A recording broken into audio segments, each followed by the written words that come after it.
In this example, we're going to show you how you can use oscillator B and its sub-oscillator to self-modulate oscillator B, creating then two frequencies out of a single oscillator.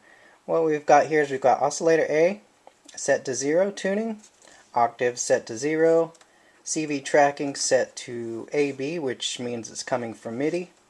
We've got oscillator B here set to 0, that's our default tuning. We're going to increase the octave to 1 just so we can hear a little difference. Waveform doesn't really matter, we're going to use a sawtooth in this case.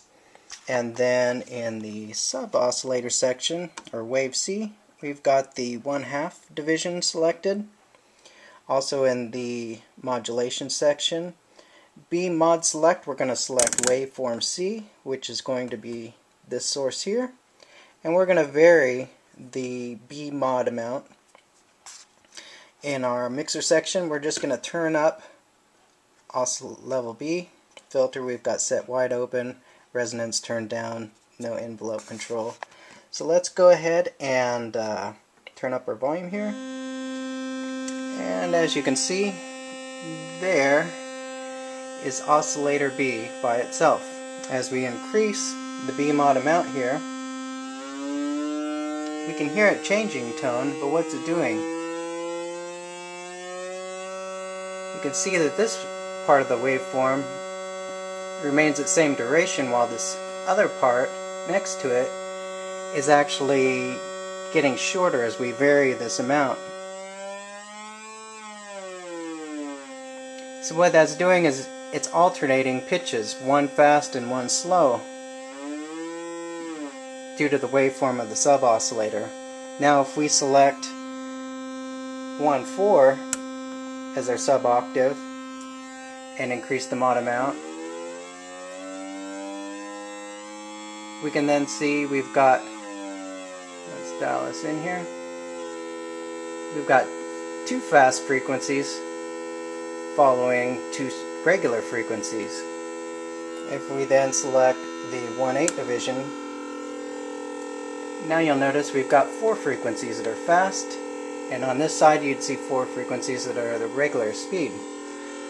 Let's go ahead and set this up here and let you zoom in.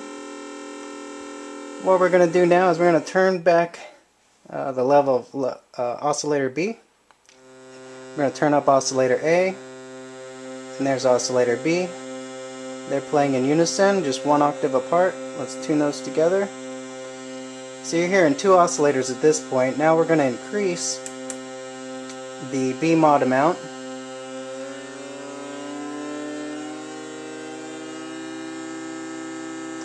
And now you're actually hearing 3 tones coming from 2 oscillators, because oscillator B is producing 2 serial tones while oscillator A produces just that single tone. We could adjust that higher.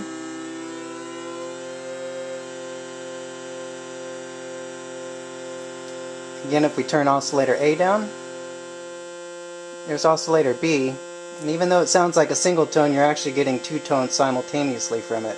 Let's increase A, turn down B, there's A single frequency. Now let's turn up B again, turn its modulation amount down. Now let's just tune oscillator B to be approximately that same frequency.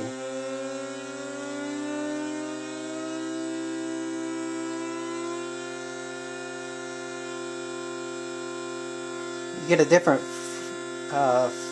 tone just detuning oscillator B to do that. Now let's turn it back to unison, and again dial in our sub-oscillator modulation. You get a little bit thicker tone out of that. So that's a neat way that you can actually kind of falsely get 3 oscillators out of just a single, or using the 2 oscillators in the excess, or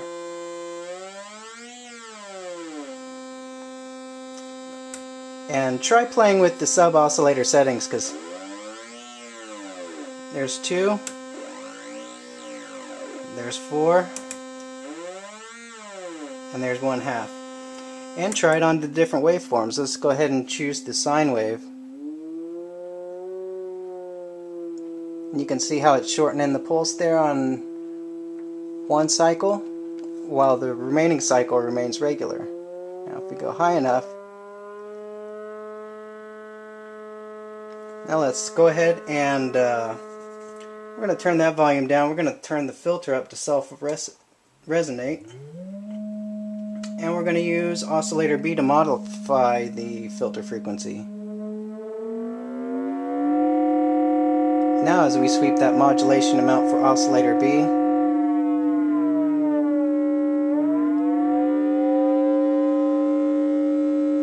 we get different waveforms to modify that. We can change our frequency.